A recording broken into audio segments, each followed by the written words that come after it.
In 1944, Nazis capture Indiana Jones, Harrison Ford, and Oxford archaeologist Basil Shaw, Toby Jones, as they attempt to retrieve the lance of Longinus, the blade that drew Christ's blood from a castle in the French Alps. Indiana manages to escape when an Allied bomb falls on the bell tower where he was being hanged. The Allied forces were converging on France, and Colonel Weber was in the process of moving all the loot to Berlin on a special train commissioned for this purpose. Basil is loaded on this train and interrogated about the lance. Basil says that the lance had no power, and he and Indiana were only trying to save some history. Astrophysicist Jürgen Voller Mads Mikkelsen informs his superior Colonel Weber Thomas Kretschmann that the lance is fake, but he has found half of Archimedes' dial, an Antikythera mechanism built by the ancient Syracusan mathematician Archimedes, which reveals time fissures allowing for possible time travel. Basil witnesses this exchange between Voller and Weber. Indy escapes onto a Berlin-bound train filled with looted antiquities and frees Basil. He obtains the dial piece from Voller and knocks him unconscious, and the two leap from the train just before Allied forces derail it. At the time, Indiana did not know the significance of the dial, and Basil never told him what he had learned from Voller.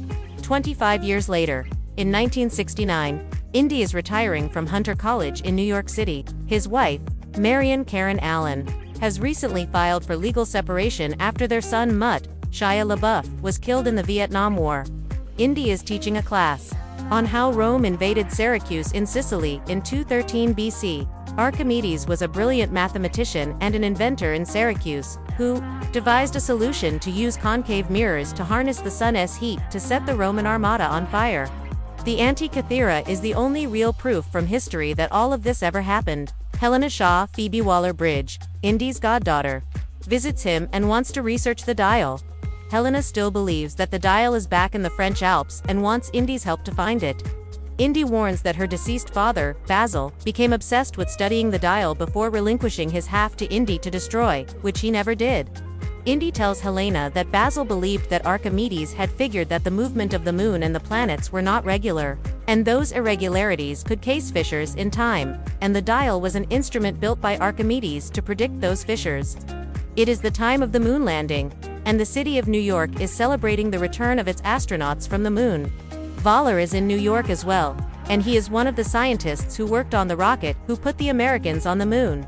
Voller still smarts from the German loss in WW2 and says that Hitler lost the war due to his ego. Voller is with a team of agents, Hawk, Olivier, Richters, and Kleber Boyd Holbrook, and a CIA agent Mason Chonet, Renee Wilson, who are looking for Helena. As Indy and Helena retrieve the dial half from the college archives, Voller's accomplices attack them. The CIA assists Voller, now working for NASA on the Apollo program. Helena, revealed as an antiquities smuggler, absconds with the dial to auction it on the black market. Indy is framed for two colleagues' murders, forcing him to escape through both the New York ticker tape parade for the crew of Apollo 11 and an anti-war protest. He seeks out old friends Sala John Rhys Davies, now a New York cab driver. Meanwhile, Voller abandons the CIA agents and goes after Helena with Kleber and Hawk. He charters a private plane to Morocco. Sala surmises Helena will likely auction the dial in Tangier, as she was arrested there earlier, then helps Indy flee the country. On the flight, Indy studies all of Basil's notes on the dial. Indy remembers the night he took the dial from Basil, when Basil had told him that Archimedes had figured out a way to predict temporal fissures. Indy had laughed it off. At a Tangier hotel, Indy disrupts Helena's illegal private auction, but Voller and his henchmen arrive and steal the artifact. Indy, Helena, and her teen sidekick, Teddy Kumareth and Isidore, chase them through the streets in a The CIA intercepts Voller after the US government disavows him for going rogue. Mason tells Voller that the US government never cared about the dial and only agreed to help Voller to keep him happy. But his rogue actions, and those of his associates, has dented his credibility, and Mason refuses to take him anywhere other than back to the US. But his cohorts murder the agents and steal their helicopter. Indy knows that the tablet containing instructions to the other half of the dial is in the Aegean Sea, as Syracuse was surrounded by Romans, and Archimedes never had time to put it anywhere else. Helena has the coordinates, and Indy has friends who can help them get there. Indy, Helena, and Teddy trail Voller to Greece and team up with Indy's old friend, Ronaldo Antonio Banderas, a professional sea diver. Guided by Basil's research, they dive to an ancient Aegean Sea shipwreck, It was a Roman ship that Helena speculates was carrying the Graphicos and one half of the dial and was looking for the second half.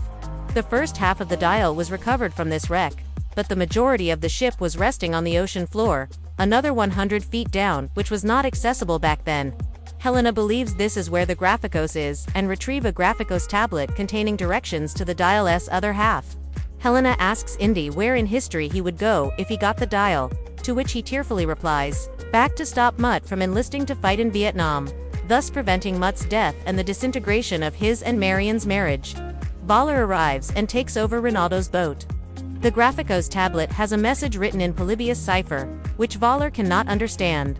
He forces Indy to decipher the tablet by killing Ronaldo. Inside the ear of Dionysius' cavern, Indy and Helena find Archimedes' tomb and the dial's second half. The pair also discover a 20th century wristwatch on Archimedes' skeleton and a carving of a phoenix with propellers on his tomb.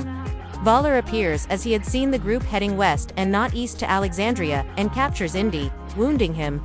Helena and Teddy escape and chase Voller. While approaching the fissure, Indy realizes that continental drift could have altered the timeline coordinates. Rather than 1939, the group arrives at the siege of Syracuse in 214 BC. The warring armies shoot down Voller's plane, believing it is a dragon. Indy and Helena parachute out just before the plane crashes, killing everyone aboard, while Teddy lands safely. Archimedes investigates the crash and finds Voller's body, wristwatch, and the dial in the wreckage. Archimedes tells Indy and Helena that he created the dial to bring users from the future through fissures that lead only to his time, in order to obtain their assistance in the battle against the overwhelming Roman force. As the fissure begins to collapse, a wounded Indy decides to remain behind, feeling he has nothing to return to. Helena, fearing a time paradox and unwilling to give up on him, knocks Indy unconscious. Back in the present, a recovering Indy awakens in his apartment. Elena, Teddy, Saja, and Marion are there as well. After everyone else leaves, Indy and Marion reconcile,